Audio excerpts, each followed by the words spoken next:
Jadi pada wawancara kali ini kita akan mengulas lebih lanjut dan lebih jauh mengenai literatur review.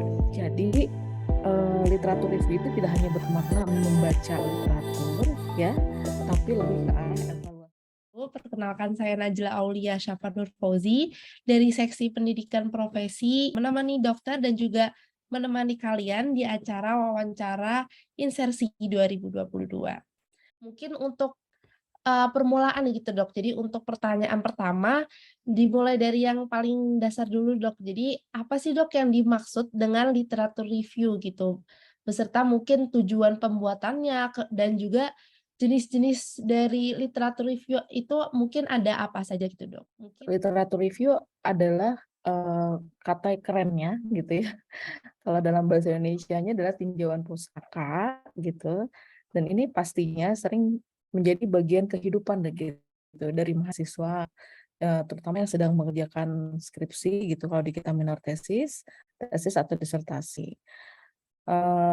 Apa, saat ini terutama ya di kurikulum 2020 gitu ya, mahasiswa tuh sudah fasih gitu ya, apa, mendekati perilaku ya, untuk melakukan literatur review. Salah satunya adalah kewajiban pembuatan esai gitu ya, pada setiap, apa, ujiannya gitu ya, di akhir blok. Itu salah satu perilaku yang mendekati gitu ya, apa, eee, karakter ya, mendekati literatur review. Jadi, literatur review atau tinjauan pustaka ini kan secara sederhananya gitu ya, pemahamannya adalah kita mengumpulkan gitu ya, mengumpulkan literatur. Tapi karena kita bicara di, apa ya, area, apa ya, penelitian ilmiah gitu ya, bukan berarti literatur review itu tidak penting, justru sangat penting gitu untuk memahami suatu topik penelitian baru atau suatu topik-topik baru saat ini mungkin yang sedang hype itu kan COVID ya, COVID-19 gitu, dan, memahami state of the art dari, suatu, topik tersebut. Jadi misalnya seperti yang kita tahu dan ini sangat gampang sekali gitu ya untuk memahami kenapa literatur review itu penting adalah pada saat COVID seperti ini. Bagaimana kita memahami misalnya apakah terjadi transmisi misalnya ya antara, ibu hamil pada anak yang dilahirkan itu terus digali gitu. Kar karena kesulitan masalah etika gitu ya, karena kan kita tidak mungkin melakukan coba-coba pada ibu hamil dan harmful itu ya, dan kemudian kita tidak mungkin melakukan juga percobaan pada bayi misalnya baru lahir, misalnya gitu ya, dan ada kesulitan untuk melakukan pengganti, misalnya tidak mungkin gantikan dengan hewan, misalnya gitu, hewan diinfeksikan COVID kemudian dilihat apakah bayinya dan sebagainya itu mungkin ada kesulitan, maka, pendekatan literatur review adalah pendekatan terbaik gitu ya untuk memahami gitu ya, memahami sebetulnya apa sih yang terjadi, dari mana, dari hasil-hasil penelitian yang sudah dipublikasi dengan topik yang sama. Jadi, literatur review itu tidak hanya bermakna membaca literatur ya, tapi lebih ke arah evaluasi yang mendalam dan kritis tentang penelitian sebelumnya ya, dari topik yang memang kita, apa, interest ya. Kemudian, itu kira-kira ya gambaran tentang literatur review. Tujuannya apa literatur review tadi, yang tujuan pembuatannya apa sih? Yang pertama adalah untuk mendapatkan landasan teori gitu, yang bisa mendukung pemecahan masalah yang sedang diteliti. Contohnya tadi gitu, ada nggak sih vertical transmission gitu ya, dari ibu hamil ke anaknya nanti yang dilahirkan, itu kan harus ada landasan teorinya. Apakah ada transplasental gitu ya, secara transplasental atau secara apa? Atau misalnya, dari apa, justru dari vagina gitu ya, kalau misalnya dia prosesnya normal dan sebagainya. Untuk mendapatkan landasan teori tersebut, ya tentunya kita, harus melakukan literatur review. Yang kedua, teori yang didapatkan gitu ya, misalnya teori-teori awal, misalnya yang tadinya katanya, eee, seperti ini, oh ternyata dalam perkembangannya berbeda gitu. Nah teori-teori yang didapatkan gitu ya merupakan langkah awal agar kita sebagai peneliti lebih memahami permasalahan yang sedang diteliti dengan benar sesuai dengan kerangka berpikir ilmiah. Jadi itu yang kedua ya dari tujuan literatur review. Jadi mendapatkan apa sih step awal lah gitu ya untuk selanjutnya gitu ya melanjutkan ke penelitian yang lebih baik metodologinya. Kemudian yang selanjutnya terakhir ya, untuk mendapatkan gambaran tentang apa yang sudah dikerjakan. Kan ceritanya kita kumpulkan kan evidence-nya. Oh ternyata di apa ya daerah Eropa eh, vertical transmission ibu dan anak itu tidak terjadi. Secara penelitian tidak ada, tidak terbukti. Bukan tidak terjadi ya, tidak terbukti. Tapi misalnya pada penelitian di Asia ada tuh paper yang apa yang membuktikan ya secara tidak langsung mungkin ya bahwa ternyata banyak sekali ibu hamil dengan COVID ternyata melahirkan anak dengan COVID juga gitu. Jadi itu kira-kira tujuan literatur review. Nah, kemudian yang ketiga tadi jenis ya, jenis-jenis literatur review atau jenis-jenis review tadi ya. Jadi kalau secara umum ya, kan literatur review ini bukan untuk bidang kedokteran kesehatan saja. Justru yang banyak menggunakan literatur review itu adalah bidang sosial, ya, yang apa ya istilahnya untuk mensintesis suatu keilmuannya gitu ya membutuhkan informasi dari berbagai aspek gitu. Biasanya pilihan literatur review lah gitu yang lebih tepat. Nah, kalau secara garis besar ya, literatur review itu secara garis besar keilmuan itu ada traditional review gitu ya. Traditional tuh mereview saja biasanya. Dia kadang-kadang tanpa panduan gitu. Traditional review itu biasanya hanya berdasarkan pengetahuan dan pengalaman peneliti. Cuma kan ada kelemahannya ya. Aku bilang traditional review kelemahannya adalah karena tergantung pada peneliti sehingga mungkin saja terjadi bias gitu saat memilih apa paper-paper yang direview. Traditional review itu masih banyak saat ini, masih banyak ya gitu. Nah, naratif review gitu ya, yang mungkin pernah saya sampaikan waktu di beberapa kesempatan, naratif review itu sebetulnya bagian dari traditional review, tapi mencoba ya menghindarkan supaya bias itu tidak terlalu banyak muncul gitu.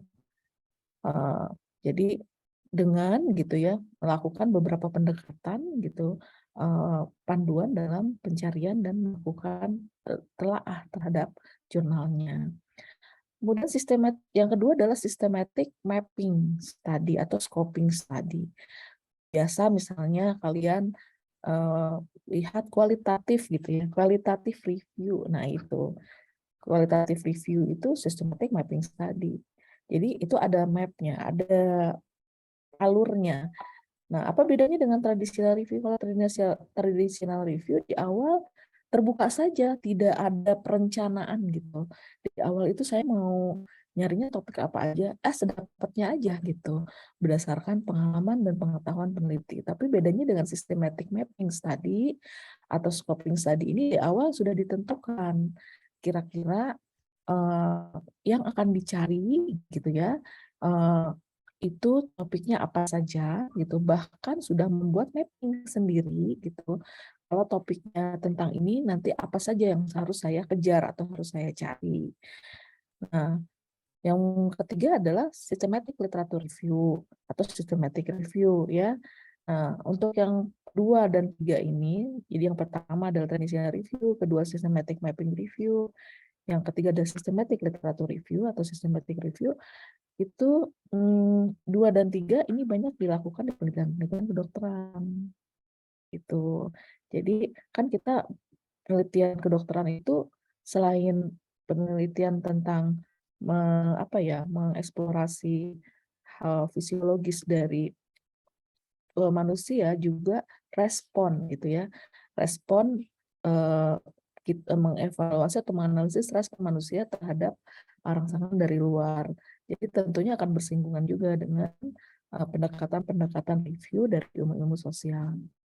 Nah, mungkin yang terakhir yang jarang sekali ya dilakukan di penelitian kedokteran, tapi ada banyak di penelitian-penelitian sosial, ada tertiary study. Tertiary study juga salah satu bagian dari review ya gitu. Tertiary study biasanya dia mereview hasil review, biasanya seperti itu. Terutama yang saya baca tentang tertiary study itu ke arah updating teknologi gitu ya, yang saat ini berkembang tentang apa teknologi AI gitu ya dan sebagainya, itu banyak menggunakan series tadi.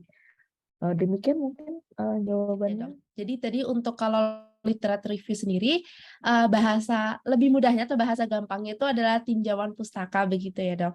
Nah, kemudian tadi di tinjauan pustaka atau literatur review ini juga kayak tidak bermakna hanya membaca, tetapi juga mengevaluasi secara mendalam dan kritis atas penelitian yang telah dilakukan sebelumnya, yang berkaitan gitu dengan penelitian yang akan dilakukan, begitu ya, Dok.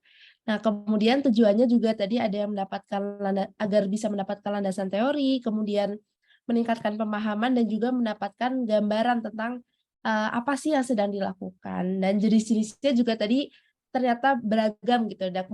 Mulai dari yang tradisional, kemudian juga ada yang sistematik gitu, ada yang mapping review dan juga sistematik, literatur review, dan yang terakhir ada tertiary study.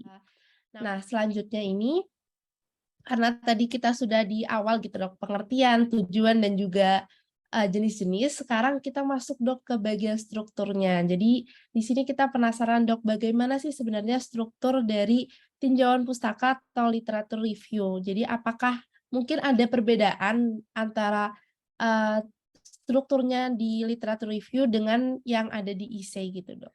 Saya mau mulai dari SI dulu deh. SI bukan bagian dari proses karya ilmiah, ya. Kalau misalnya bukan bagian dari proses karya ilmiah, rasanya nggak usah dibandingin ya, kalau menurut saya. Jadi SI itu, kalau SI-nya itu berstruktur gitu ya, mirip dengan literatur review, ya kita bisa bilang itu adalah sebuah literatur review, bukan esai. Tapi yang menjadi poin ya yang jelas perbedaannya antara esai dan literatur review, biasanya esai itu lebih banyak menyampaikan tentang pendapat atau pengalaman pribadi, ya. Sedangkan literatur review adalah mengumpulkan atau menyampaikan hasil dari penelitian sebelumnya. Itu mungkin yang berbeda, ya. Jadi kalau bedanya antara struktur esai dan literatur review, saya terus terang nggak tahu gitu. Karena esai itu strukturnya betul-betul diserahkan kepada yang membuat gitu ya. Oke, itu mungkin ya jawaban yang kedua ya gitu. Nah, sekarang pertanyaannya adalah bagaimana jadinya struktur literatur review sama dengan struktur penulisan ilmiah lainnya gitu, bahwa harus ada introduction ya, harus disebutkan metodologinya atau metodenya seperti apa. Nah, bedanya pada literatur review, metodologi atau metodenya itu banyaknya menceritakan tentang proses pencarian.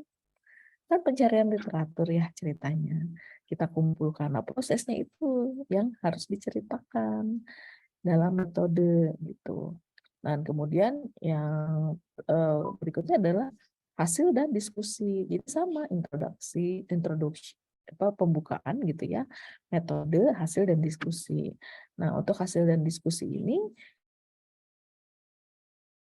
apa yang dimasukkan di situ ya critical analysis tentang apa yang sudah kita baca dari paper-paper yang kita sudah kumpulkan. Nah, tapi kalau in technically ya, kadang-kadang kita lebih dulu menuliskan part dari result and discussion dulu. Jadi suka kadang-kadang kita nggak sabar gitu. Kan kalau result and discussion gitu atau hasil dan pembahasan ini adalah kita harus mengemukakan gitu ya, meresumekan kira-kira ada apa nih gitu di artikel ini gitu. Sehingga kadang-kadang itu lebih duluan gitu dibuat daripada yang tadi itu metode. Metode itu kadang-kadang dibelakangin. Tapi itu tidak terjadi untuk penelitian ilmiah di luar literatur review. Metode itu harus lebih dulu justru gitu ya. Harus lebih dulu di apa istilahnya dibahas gitu ya. Harus lebih dulu apa ya jelas gitu sebelum kita melakukan analisis. Jadi strukturnya sih sama aja ya, Najla ya, bahwa harus ada introduction ya, method, result dan discussion. Itu mungkin jawaban dari saya. Nah, kemudian untuk tahapannya sendiri, Dok. Jadi, di literatur review sendiri untuk tahapan, kemudian ruang lingkup dan metode koleksi data yang relevan dengan pembuatan, tinjauan pustaka atau literatur review sehingga terorganisir dengan logis itu bagaimana ya, Dok, untuk baiknya gitu? Jadi tahapan, ruang lingkup, dan kemudian metode koleksinya, Dok.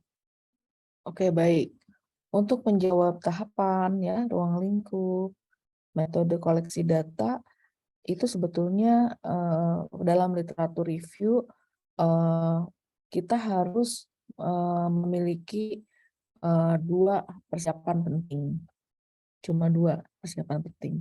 Yang pertama adalah keterampilan dalam pencarian informasi, ya, searching, gitu ya. Yang kedua adalah keterampilan dalam penilaian kritis, mengkritisi paper kita pada saat membaca. Itu sebetulnya. Jadi awalnya kan pasti kita tentukan dulu kenapa alasan kita melakukan literatur review ini kan. Biasanya kalau saya melakukan bimbingan literatur review, lebih enak sih gitu, mulainya dari rumusan masalah.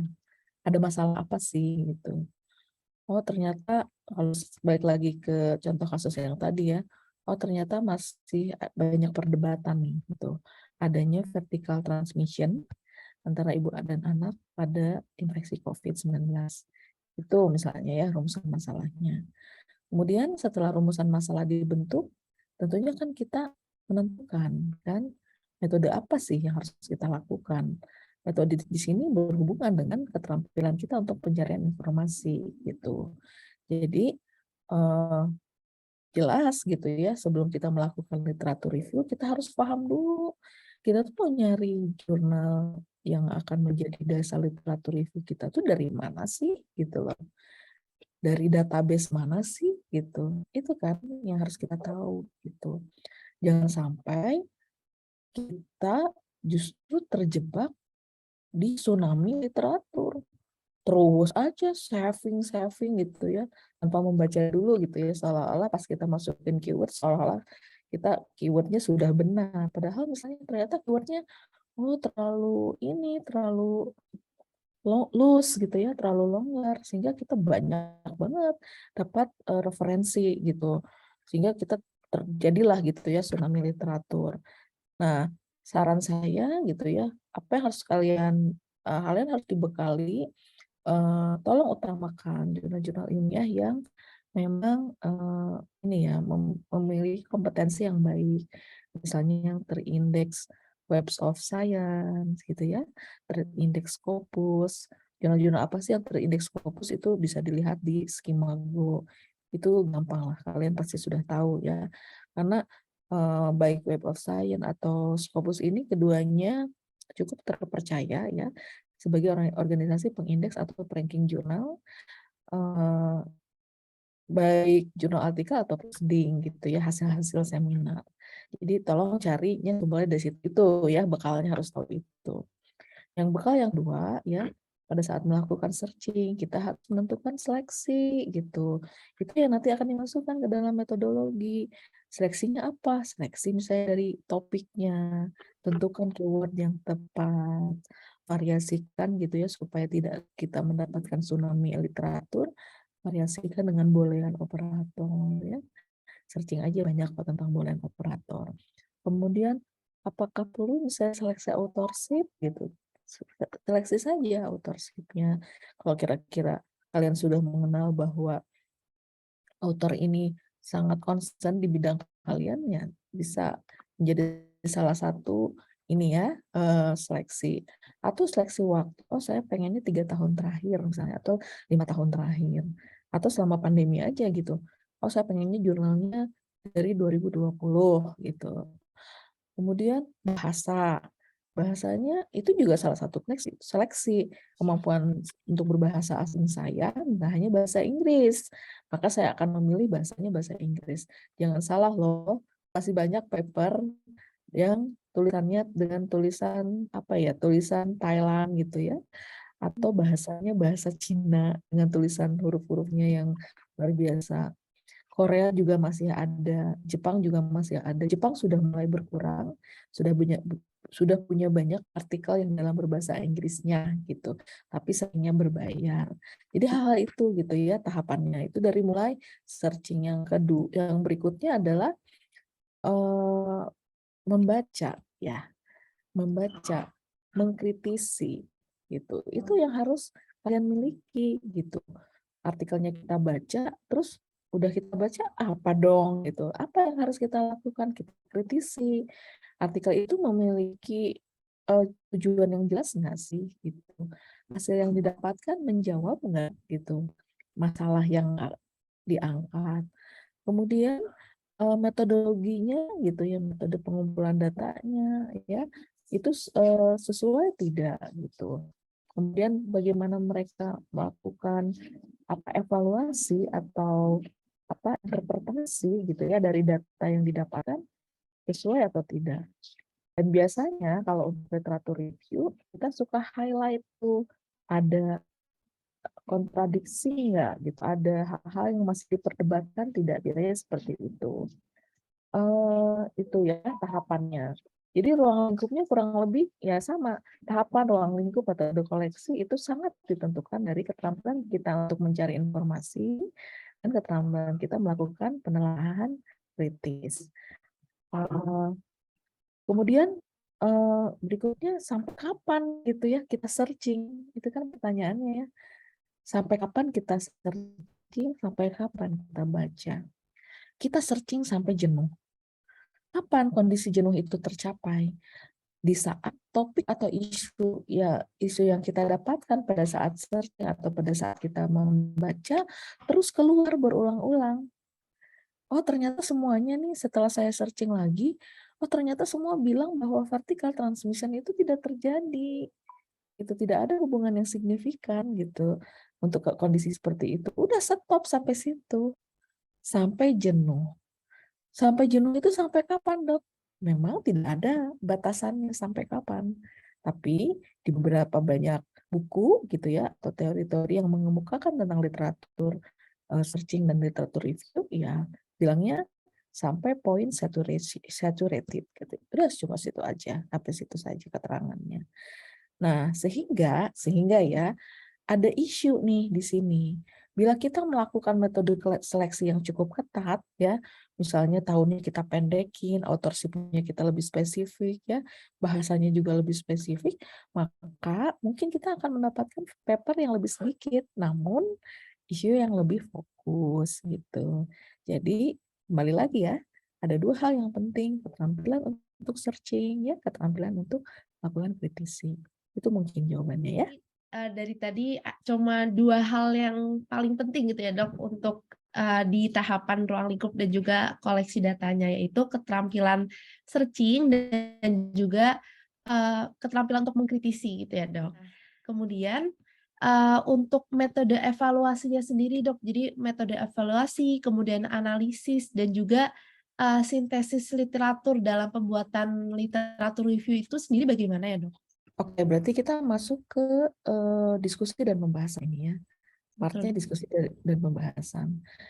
Jadi kalau tadi yang sudah saya sharing bahwa bisa kalian bayangkan literatur review itu menciptakan sebuah landscape gitu ya. Kalau misalnya orang planologi atau orang tata kota itu kan sering ya membuat landscape. Jadi kita ini membuat landscape untuk pembaca. Si pembaca ini akan digiring kemana, itu betul-betul terserah kita. ya. Literatur review ini saat ini pendekatan atau metode melakukan literatur review ini selalu berusaha untuk mendekati metode-metode yang objektif ya, karena si landscape ini gitu ya masih gitu ya, masih dipengaruhi oleh hal-hal yang subjektif. Gimana kemampuan kita gitu ya untuk menggiring pembaca, nanti yang membaca artikel literatur review kalian ini gitu ya, untuk memahami suatu topik gitu. Pemahamannya mau sedalam apa gitu ya, mau digiring ke aspek yang lebih mana, apakah lebih ke masalah environmental atau lebih klinisnya kalau kita sebagai dokter, mau yang mana nih gitu ya. Nah, si landscape ini harus menginformasikan kepada pembaca bahwa penulis atau kita memang telah melakukan asimilasi hampir semua gitu ya penelitian-penelitian sebelumnya ke dalam penelitian itu gitu. Seperti itu. Jadi artinya metode yang dilakukan pada saat prosedur searching itu harus dipertanggungjawabkan. Kan suka lihat tuh kadang-kadang literatur review tapi dia suka bikin diagram ya. Ada kriteria inklusi eksklusi dari seberapa ribu artikel gitu ya. Kemudian didapatkan hanya misalnya sekitar puluhan saja. Gitu. Nah, yang puluhan saja itulah yang dianalisis, dievaluasi. Tapi minimal dengan membuat itu adalah salah satu bentuk gitu ya tanggung jawab gitu dari penulis atau yang membuat literatur review bahwa ini objektif gitu ya metodologinya. Nah kemudian dari analisis apa sih yang harus dilakukan gitu ya? Kita harus melakukan highlight terhadap poin-poin utama. Saya sering sekali melakukan sharing tentang ini bahwa apa ya poin-poin utama yang harus kita lihat, tren gitu ya, polanya seperti apa artikel yang kita kumpulkan ini gitu, mau polanya dibahas berdasarkan waktu atau berdasarkan keupdatean topik gitu, terserah itu mah gitu. Jadi harus dibahas pola atau trennya, itu yang dianalisis. Kemudian apalagi yang tadi sudah saya singgung, ada perdebatan nggak gitu. Biasanya perdebatan atau kontradiksi biasanya kita temukan di hasil atau pembahasan artikel yang kita baca ya. Jadi kadang-kadang kalau saya tuh pada saat melakukan analisis dari literatur review saya kumpulin dulu. Oh artikel-artikel ini nih yang lebih cenderung memperlihatkan tren dan pola gitu ya. Kayak evolusinya gitu, evolusi ilmu pengetahuan itu dari awal sampai sekarang tuh seperti apa, itu yang harus kita jabarkan. Misalnya contohnya saya kemarin baru membimbing PPDS kardiologi. Jadi ternyata terdapat evolusi penggunaan scoring scoring stratifikasi resiko kematian pada penyakit jantung angina kalau nggak salah ya. Yang seharusnya gitu ya scoring itu yang biasanya dilakukan pada penderita-penderita stroke gitu, tapi ternyata saat ini terutama di negara-negara yang fasilitasnya terbatas menggunakan scoring itu untuk penderita-penderita dengan angina. Jadi ada evolusinya gitu. Oh, dulu dipakai sama orang-orang yang stroke nih gitu.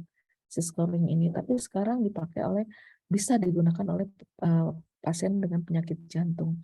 Nah, si perubahan itu yang kita catat. Ada apa tuh di situ gitu. Satu-satu kita mention, oh di tahun ini ternyata penelitiannya ini, oh ternyata berubah nih. Dan seterusnya. Itu untuk pola ya. Untuk perdebatan dan kontradiksi juga kita bisa lihat dari hasil dan diskusi artikel yang kita baca gitu ya, atau artikel yang kita telah. Terus penelitian-penelitian atau artikel yang sangat mempengaruhi dari semua artikel yang kita baca. Contoh misalnya gini, kita mengumpulkan 60 artikel. Dari 60 artikel itu ternyata ada kesamaan sitasi. Oh, ada satu sitasi tahun 70-an terus aja disitasi. Nah, itu influenza study. Jadi suatu suatu penelitian yang dulu dan masih berpengaruh sampai sekarang gitu ya, itu harus kita mention bahwa betapa kuatnya gitu ya, betapa kuatnya penegakan pengetahuan ya tentang sesuatu gitu atau mau definisi lah, mau konsep lah gitu, yang terus masih berlaku sampai beberapa dekade. Itu bisa disampaikan dalam analisis gitu. Bahwa inilah penting, ini core-nya misalnya gitu. Nah, yang terakhir mungkin gaps ya kalau dianalisis. Nah, sekarang nih studi-studi yang menganalisis tentang gaps atau tren itu muncul studi COVID gitu. Ada gap tuh gitu. Ternyata terutama di layanan kesehatan ya gitu, bahwa ternyata ada perubahan layanan kesehatan setelah pasca pandemi ini sehingga menimbulkan gaps yang besar. Ada kecenderungan untuk masyarakat harus memiliki gadget gitu ya untuk mengakses itu, sedangkan kalau kita lihat realnya di Indonesia gitu ya tidak semua masyarakat memiliki kemampuan gitu untuk mendekatkan diri terhadap teknologi, sehingga gap di situ muncul dan itu bisa jadi suatu pembahasan yang luar biasa ini ya, menarik gitu. Apalagi ya? Oke, jadi kesimpulannya literatur review itu dalam hal sintesis ya, kita harus melakukan, kalian harus memiliki kemampuan untuk melakukan sintesis atau jangan sintesis ya terlalu heboh, ringkasan gitu aja deh gitu ya, ringkasan dari hasil penelitian sebelumnya. Jadi apa-apa saja yang diketahui gitu ya dari hasil penelitian sebelumnya itu dan apa-apa saja yang tidak diketahui itu gitu ya sintesis itu. Nah, kemudian dokter di sini ada sedikit pertanyaan tambahan, Dok. Jadi mungkin tadi sudah agak sedikit dibahas di pertanyaan sebelumnya. Kalau misalkan untuk saat membuat literatur review itu kita harus membaca atau mencari jurnal itu sampai jenuh gitu ya, Dok. Nah, untuk menurut pengalaman dokter sendiri atau menurut dokter sendiri gitu, idealnya kira-kira minimal butuh berapa jurnal ya, Dok, untuk bisa gitu kita mendapatkan literatur review yang baik begitu, Dok? Membutuhkan berapa jurnal? Iya, Dok.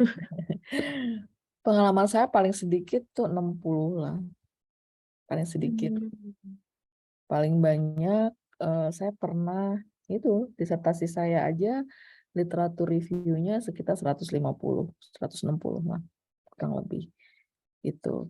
Karena kalau kita identifikasi satu persatu ya poin-poin yang tadi ada nggak debat, ada nggak gap itu tuh ternyata banyak banget dan ada rumit juga kita menentukan mappingnya gitu atau landscape-nya.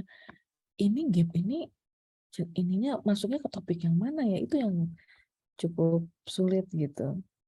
Ya apa, jadi betul-betul dibaca lagi, teorinya gimana, dia dasarnya dari mana, kenapa gap itu muncul.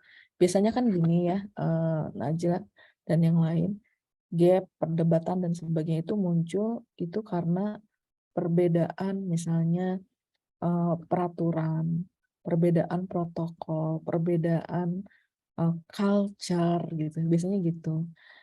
Eee, apa, saya kasih contoh pendekatannya talasemi misalnya, karena penelitian saya kan banyak tentang talasemi. Jadi, banyak sekali keterbatasan untuk apa ya, pengembangan atau peningkatan kualitas hidup, eee, penderita talasemi di Indonesia gitu ya, karena kita tuh culture-nya kuat, stigmanya cukup kuat ya untuk masalah penyakit genetik. Kemudian, keterbatasan fasilitas juga masih cukup tinggi gitu, sehingga hal tersebut yang menimbulkan gap. Kalau di luar ya, di Eropa, di Amerika, penelitian tentang talasemi itu udah ke arah teknologi gimana caranya bisa misalnya mengganti sumsum tulang gitu, ya. Gimana caranya kita melakukan misalnya, apa ya, pendekatan sudah ke arah genetik gitu ya, melakukan ya pokoknya sudah itu aja udah advance. di kita, di Indonesia, itu masih seputaran gimana caranya mengurangi stigma, gimana caranya meningkatkan kualitas hidup, tapi dengan apa istilahnya fasilitas terbatas, itu kan gapnya cukup luas dan itu sangat menarik sekali dibuat literatur review gitu. Jadi kalau balik lagi ya dari segi jumlah pengalaman saya dan itu pasti beda-beda gimana topiknya ya. Kalau tentang COVID pasti lebih sedikit sih Najla biasanya karena COVID kan masih baru ya. Artikel COVID saya kan sering tuh mengumpulkan ya artikel COVID tentang vaksin terutama yang sekarang yang sedang menjadi apa sorotan gitu. Dan kebetulan saya juga akan apa melakukan literatur review untuk vaksin ini, itu artikel yang saya dapatkan itu baru 17 saja dan itu masih belum cukup menyimpulkan gitu ya. Apakah vaksin ini vaksin yang dilakukan itu bisa melindungi imunitas di komunitas itu sebetulnya. Saya idenya itu.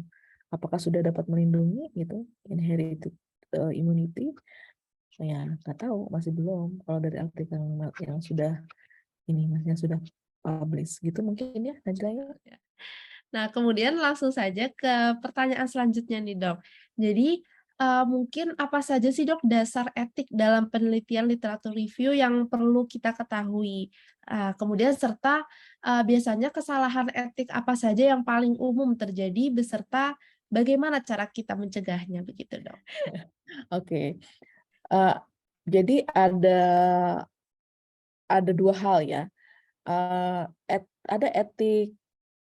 Jadi gini, di atmosfer kedokteran dan kesehatan gitu ya, semua penelitian itu harus ada persetujuan etik gitu ya. Nah, sekarang bagaimana dengan literatur review? Kalau kita bicara persetujuan etik, wajar kalau misalnya persetujuan etik karena penelitiannya dilakukan memberikan apa melakukan intervensi baik langsung atau tidak langsung ke manusia misalnya atau ke hewan. Harus dong gitu ya ada persetujuan etik. Nah, dasar etik literatur review itu apa gitu. Kan ini hanya tulis-tulis baca-baca misalnya gitu ya. Nah, sebetulnya cuma satu yang penting dari keseluruhannya yang saya pernah baca di beberapa literatur, satu aja sebetulnya adalah plagiarisme. Etik dari literatur review adalah plagiarisme. Nah, kesalahan yang paling umum ya kita melakukan plagiasi. Ya, betul-betul kan itu agak sulit ya sebetulnya melakukan literatur review. Kita bagaimana caranya gitu ya bahwa definisi misalnya gitu ya dibuat gitu ya dengan susunan kata yang berbeda saya gitu kan tapi masih memiliki makna yang sama itu yang sangat sulit gitu jatuhnya jadi blunder kalau salah ya kalau mau plak-plak banget kayak gitu plagiat. Nah justru itu tantangannya literatur review adalah plagiarisme. Gimana cara pencegahannya? Ya, kita harus meningkatkan kemampuan untuk menulis gitu. Plagiarisme itu bukan berarti seluruhnya nggak boleh plagiat, bukannya. Jadi ada beberapa institusi yang memberikan standar plagiarismenya boleh berapa persen sih gitu. Kan ada software Turnitin ya kalau di kita ya, kalau di Unpad. Jadi masukin ke software itu berapa persen sih plagiarismenya. Itu nanti bisa ketahuan. Oh, ternyata plagiarisme tulisan kita itu 30%. Nah, si penyedia jurnal yang akan kita masukin jurnal kita atau tulisan kita harus sampaikan dengan plagiarisme sekian persen itu dapat diterima atau tidak. Kalau pertanyaannya, dokter sampai berapa banyak dokter menulis kemudian plagiarisme itu terjadi itu kan pertanyaannya. Paling sedikit 30%, saya nggak bisa gitu sampai 20%. Saya belum bisa. Karena ilmu kedokteran itu kita salah beda ya dengan ilmu sosial ya. Kalau kita salah menginterpretasikan gitu, aduh itu benar-benar jadi blunder. Apa yang dilakukan oleh saya yang terbanyak gitu ya adalah merubah misalnya kalimat aktif menjadi pasif gitu ya atau sebaliknya. Kemudian ditambahkan misalnya apa ya, eh, contoh misalnya kan kadang-kadang kalau mahasiswa tuh bikin eh, di esai yang sebelumnya, kalau saya sih esai di tutor saya selalu saya baca yang namanya insidensi atau prevalensi kardiovaskular itu A semua. WHO bilang sekian persen, hampir 4-5 orang tulisannya itu kalimat itu plak-plak sama banget. Saya yakin bukan karena dia saling mencontek, tapi dia membaca sumber yang sama gitu. Cuma sayangnya belum mampu gitu ya untuk melakukan gitu ya, atau menghindari gitu plagiarisme, dan itu justru yang harus kita latih gitu. Jadi etika dalam penelitian literatur review ya plagiarisme, yang cara pencegahannya ya hindari plagiarisme dengan cara terus meningkatkan kemampuan untuk menulis ya. Jangan salah loh gitu, nggak semuanya kita punya kemampuan menulis yang baik. Nggak semuanya orang bisa bikin novel misalnya. Itu orang-orang cerdas kalau sampai novelnya laris dan sebagainya ya. Nah, minimal kalau kita menulis, kita bisa mencegah plagiarisme yang banyak, gitu aja lah. Ya, itu mungkin ya Najla ya. Ya. Baik dokter, jadi memang satu-satunya kesalahan yang paling umum yaitu plagiarisme gitu, dan cara mencegahnya tadi dengan meningkatkan kemampuan untuk menulis. Tadi menurut saya sudah sangat-sangat menjawab gitu, sampai tadi di-share juga untuk Turnitinnya sampai biasanya dokter tuh minimal 30% gitu ya dok. Nah kemudian untuk pertanyaan selanjutnya, eee, apa sih dok kelebihan dan juga kekurangan menggunakan metode research literatur review ini dok? Ya. Kelebihan dari apa literatur review itu adalah dia akan menjadi pionir untuk suatu ilmu baru. Itu kelebihannya. Misalnya seperti sekarang ya, pandemi COVID gitu ya. Kalau kalian pernah baca gitu ya, di Medline itu tahun 2021 itu dilaporkan penulisan atau data-data sintesis kejadian COVID hasil literatur review itu meningkat signifikan dibandingkan metodologi lain, termasuk lebih tinggi dibandingkan systematic review. Jadi sebetulnya ini pandemi ini ajang semua orang gitu ya untuk melakukan telaah literatur gitu. Dilihat lagi, betul nggak sih transmisinya seperti ini? Betul nggak sih jarak 2 meter minimal gitu ya pasti kena. Betul, nah gitu-gitu deh. Ya, jadi terus gitu ya literatur review itu cukup banyak. Nah, karena masih apa istilahnya sudah merupakan favorit lah ya literatur review COVID itu. Itu yang apa tadi kelebihannya ya. Jadi dia sebagai step up awal untuk ilmu yang baru gitu. Kemudian meskipun eh, apa meskipun studi literatur itu apa sangat baik sekali ya kita mensintesis hal-hal baru, tapi jangan salah banyak kekurangannya. Biasanya yang paling besar itu adalah bias karena kan retro ya gitu. Penulis yang menuliskan artikel sebelumnya bisa saja memiliki persepsi yang sama, berbeda, maaf ya, persepsi yang berbeda pada saat kita menginterpretasikan hasil tulisan tersebut gitu.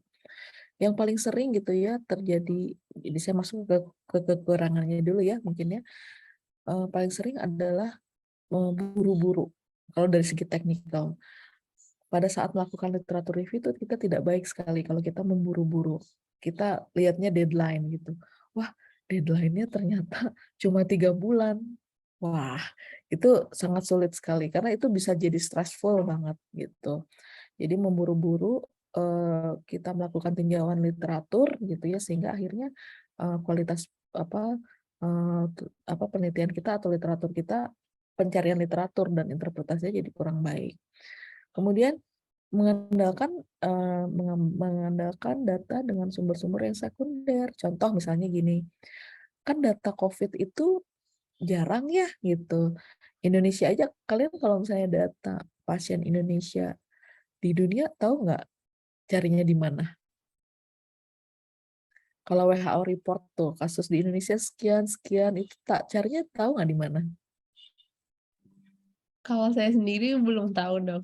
Belum tahu. Sebetulnya ada situsnya, dan Kementerian Kesehatan itu punya kewajiban untuk melaporkan gitu. Jadi itu situsnya WHO kerjasama dengan CDC. Tapi setelah saya lihat, dan datanya terbuka, kalau ada yang mau nanti saya kasih. Tapi setelah saya lihat datanya, ternyata jumlahnya jauh sekali di bawah angka yang sebenarnya. Dibandingkan misalnya kita lihat di Peduli Lindungi misalnya, atau di mana tuh suka ada angka-angka. Jadi datanya tidak update gitu. Kalau kita mengandalkan gitu ya sumber-sumber tadi yang sekunder, yang artinya terpublikasi tapi belum tentu terpercaya gitu, itu menyebabkan bias yang cukup tinggi gitu ya. Nah, kemudian kelemahan dari literatur review adalah kita kadang-kadang suka fokus terhadap apa yang temuannya atau hasilnya, tapi tidak fokus terhadap metode. Ternyata metode ya, penelitian yang dilakukan oleh eh, sumber bacaan kita gitu ya, atau oleh artikel tersebut ternyata nggak bagus gitu. Bisa saja kan hasilnya juga salah ya gitu. Itu yang kadang-kadang lupa, kita tuh suka lupa. Wah, ini bagus banget nih kesimpulan gini, pas dilihat kok gini ya metodenya gitu. Jadi malah jadi tulisan kita tuh seolah-olah disimpulkan dari suatu hal yang salah gitu. Jadi baik lagi ya gitu, bahwa literatur review itu sebetulnya kesempatannya besar ya untuk mengungkap atau mengungkit satu keilmuan baru, pengetahuan baru dari berbagai aspek gitu ya, asal kita memiliki sumber artikel yang terpercaya gitu ya, kemudian memiliki kemampuan melakukan sintesis yang baik ya, sehingga apa yang tujuan dari melakukan literatur review itu tercapai. Itu mungkin ya. Kalau kelebihannya itu sih sebetulnya yang saya lihat, yang saya rasakan ya. Oke, gitu mungkin ya Najla. Oh iya, satu lagi Najla. Baik, dokter. Kelebihannya ya. Kalau literatur review itu bisa terus diperbaharui. Beda dengan systematic review atau meta analisis, itu nggak bisa diperbaharui karena dia bergerak dari studi tahun itu. Meta analisis misalnya tahun 2010 itu mungkin akan berbeda nanti pengambilan data-datanya dengan meta analisis di tahun 2020 misalnya. Tapi kalau studi literatur review, kita bisa ngambil dari pas yang jauh-jauh banget kan sebetulnya. Misalnya kalau kita bicara tentang evolusi gitu dari pengetahuan, kita bisa dari awal terus kita lanjutin lagi gitu. Kalau setelah pandemi evolusinya terjadi seperti apa, ada perubahannya, terus bisa diperbaharui kalau literatur review. Itu mungkin tambahannya ya, Najwa. Oke. Baik, dokter. Jadi untuk sampai saat ini, apalagi di era-era COVID ini, metode research literatur review ini bisa dikatakan yang paling unggul gitu ya, dok, daripada metode-metode research lainnya. Di sini kita sudah masuk ke pertanyaan terakhir nih, dok. Untuk pertanyaan terakhir sendiri, jadi pertanyaannya adalah mengenai tips and tricks, dok. Jadi kita menanyakan apakah ada tips and trick dalam penyusunan penelitian literatur review, begitu, dok. Tips and trick. Yang pertama, pada saat melakukan pencarian literatur gitu ya, pada saat pencarian literatur tidak bisa kalian bekerja sendiri. Kalian pasti butuh tim. Jadi kalau misalnya saya jarang sekali ya melihat literatur review itu authorship-nya cuma seorang. Karena dari semua metodologi penelitian, dari riset-riset yang sudah saya buat, justru yang paling susah literatur review menurut saya. Gitu. Kalau yang lainnya tuh lebih objektif karena kan calculating, dihitung, kualitatif. Kuantitatif juga sebetulnya ya eee, ada gitu, ada protokolnya, ada pendekatan pengukurannya gitu ya. Lebih inilah, kalau di penelitian kedokteran ya, sebetulnya lebih lebih enak gitu. Tapi kalau literatur review, kita nggak bisa sendiri mengerjakannya, itu ya tipsnya gitu. Kita nggak bisa sendiri mengerjakannya, harus saling mendampingi, harus saling mengoreksi.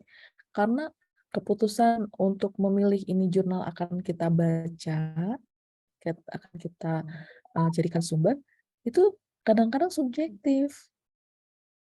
Dan itu harus hasil kompromi dari tim tersebut. Ini jurnalnya harus masuk nih, karena aspek-aspek ini nih akan dinilai. Kita tuh nggak bisa kerja sendiri kalau literatur review. Harus dengan tim, ya. Kalau misalnya kalian nanti akan membuat literatur review, ya timnya adalah pembimbing, gitu. Jadi harus memiliki komunikasi yang baik gitu dengan pembimbing, sehingga pada saat berdiskusi lancar. Terutama yang krusial adalah yang pertama ya, memutuskan sumber mana yang sebetulnya masuk, yang layak masuk sebagai sumber di tulisan kita. Yang kedua, melakukan sintesis sebagai dasar hasil dan pembahasan. Karena bisa saja satu jurnal dan jurnal lainnya mereka membahas aspeknya berbeda-beda. Ya balik lagi itu karena mungkin ada perbedaan culture ya, perbedaan pendekatan teknologi atau protokol atau prosedur dan sebagainya. Gitu. Itu satu ya, itu satu apa dua ya. Yang selanjutnya adalah tolong tingkatkan kemampuan kalian searching. Jangan searchingnya di Google. Ya, oke. Ada banyak sekali penyedia-penyedia jurnal yang bisa kalian berselancar di situ. Di Unpad juga banyak, ada beberapa seperti EBSCO. Ya, EBSCO kan kalau di publik harus berbayar ya. Kalau di Unpad itu gratis. Kemudian, bentar ya, saya sebetulnya ada listnya. Hmm.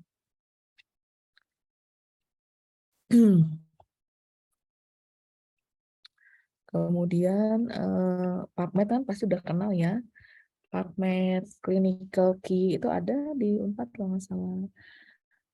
Embase ya, Medline, SciInfo. Kalau ingin lihat jurnal-jurnal tentang knowledge attitude practice ke arah psikologi itu bisa di SciInfo. Nah, itu yang harus kalian cari. Jadi sebetulnya si jurnal itu ada dua bagian besar. Ada yang sudah difilter informasinya, ada yang unfilter information. Nah, yang cocok untuk yang literatur review itu jurnal-jurnal yang unfilter information. Kalau filter information itu sudah systematic review ya, sudah meta analysis, itu biasanya di Essential Evidence Plus, Cochrane Library, Clinical Evidence, IBM mikro mikro apa ya, mikro apa gitu saya lupa, itu sudah disintesis karena topik-topiknya juga sudah arsitik, sudah systematic review, bukan itu yang diambil sebagai sumber, bukan. Tapi yang unfiltered information yang masih ada di PubMed, masih ada di Medline, kayak gitu. Kalau kalian, jadi tidak tepat kalau kalian searchingnya di Google, meskipun Google Scholar ya, masih kurang tepat ya. Oke, yang berikutnya adalah keterampilan melakukan kritisi gitu. Jadi ada beberapa tools yang kalian bisa pakai yang melakukan kritisi evidence based atau critical appraisal. Pakai aja tools itu gitu. Oh ternyata ini metodenya cross sectional misalnya yang kita akan baca. Pakai tools cross sectional. Apa saja sih yang dinilai di studi-studi cross sectional gitu. Panjang kan sebetulnya.